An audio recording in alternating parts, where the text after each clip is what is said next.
الحمد لله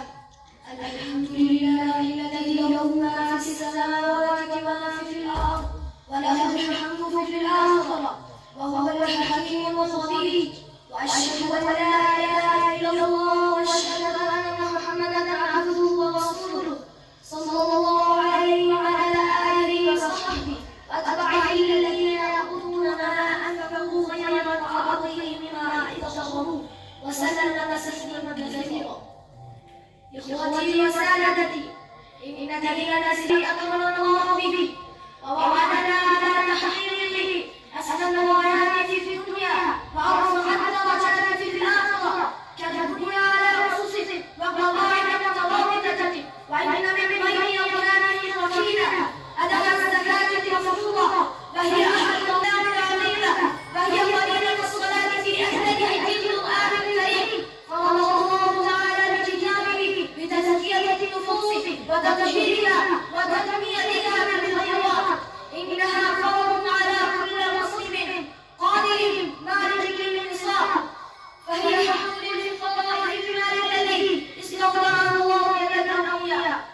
أيها السادة، إن الزكاة لها فوائد كثيرة، منها أنها تؤلف قلوب الأغنياء للفقراء وتصد حاجتهم وتزكي المجتمع الذي يؤدي أغنياءه للفقراء.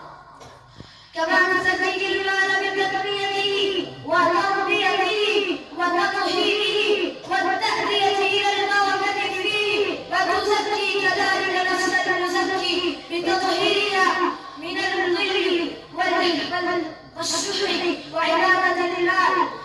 كما تزكي نفس الفقير بتطهيرها من الحقد والحسد والتطلع إلى ما في يد الآخرين، وتحول بينها وبين الوقوع في حوائج الشيطان والوقيع وارتكاب الجرائم غير بطاله دعوة للمجتمع كله. فعليكم أيها الأنبياء ألا تبخلوا بأموالكم، فإن الذي لو شاء لنزعها منكم وهو الغني الحميد. وقد من عليكم بأن جعل أيديكم فاشكروا نعمته عليكم. بادروا إلى إحكام الزكاة والتفقد في أحكامها وقوموا بأداء هذه الفريضة وأدوا على وجه الذي أمركم الله تعالى تفوزوا وتربحوا إن شاء الله. والسلام عليكم ورحمة الله وبركاته.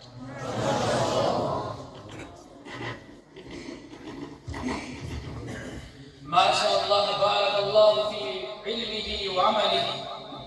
ما أحسن الخطبة، وإن استمر جهده وسعيه